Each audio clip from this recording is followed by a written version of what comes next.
समाधान।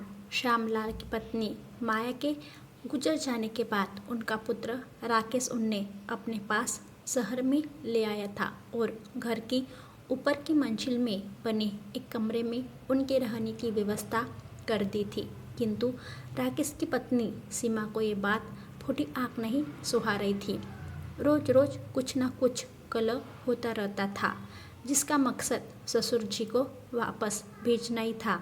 इस कारण राकेश बहुत तनाव में था। एक दिन पिता ने गांव वापस जाने की इच्छा जताई।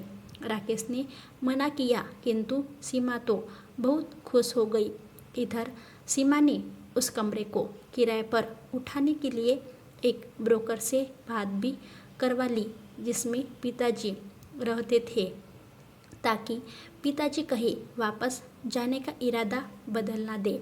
श्यामलाल ने सीमा से कहा कि कमरा ब्रोकर के द्वारा किराए पर उठाने पर कमीशन भी देना होगा। मेरे मित्र अपने किसी अन्य मित्र के लिए कमरा ढूंढ रहे हैं, कहो तो बात करूं?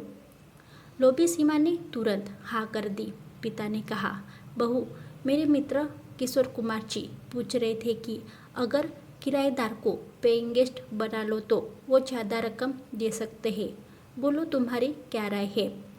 सीमा ने कहा, ठीक है, किंतु जो घर में बनेगा वही सब खाना पीना मिलेगा। आप पूछ ले, मुझे कोई ऐतराज़ नहीं है।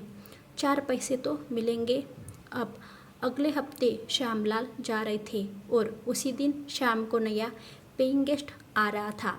अब क्योंकि किशोर कुमार जो कि श्यामलाल के मित्र थे, वही मकान में पेइंग गेस्ट ला रहे थे, तो राकेश और सीमा बेफिक्र थे और उन्होंने कोई ज़्यादा पूछताछ भी नहीं की थी। किशोर कुमार जी ने 1 महीने का भाड़ा और डिपॉजिट भी दे दिया था। सीमा बहुत खुश थी कि ससुर से छुटकारा मिला और आय का नया स्रोत भी मिल गया। पिताजी के जाने के बाद किशोर कुमार ने सीमा से चाबी लेकर ऊपर वाले कमरे में नए किराएदार को शिफ्ट करवा दिया। शाम को जब राकेश घर आया तो देखा सीमा बहुत खुश थी और रसोई से अच्छी खुशबू आ रही थी। राकेश कुछ उदास था पिता के जाने से, इसलिए उसने व्यंग में कहा कि क्या मेरे पिता के जाने की खुशी में इतना स्वादपूर्ण खाना बनाया है? सीमा ने कहा, ऐसा नहीं है, आज ने पेइंग गेस्ट का पहला दिन है, इसलिए थोड़ा बहुत कुछ बना लिया है। अब जाकर उन्हें खाने के लिए बुला लाओ और इसी बहाने उनसे मिल भी लेना। मैं तो अभी तक मिली नहीं हूँ। राकेश बेमन से ऊपर गया। दरवाज़ा खटखटाया तो दरवाज़ा उसके पिता ने ही खोला। राकेश को बहुत अच्छा लगा, किंतु अगले ही पल उसका चेहरा शर्म से झुक गया। पिता ने कहा, राकेश, तुम दुखी मत हो, मैं हर महीने किराया समय पर दूंगा। अब बहू को कोई शिकायत भी नहीं होगी। किशोर कुमार ने मुझे एक लाइब्रेरी में केयरटेकर का काम दिला दिया है।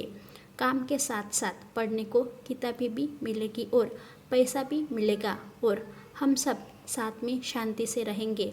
तेरी माँ की आत्मा भी खुश होगी। तू परेशान मत हो। इस समस्या का इससे अच्छा कोई समाधान नहीं हो सकता था। किंतु राकेश सोच रहा था कि ये कैसा समाधान है। वास्तव में पिता का पुत्र के साथ रहना कोई समस्या होनी ही नहीं चाहिए थी।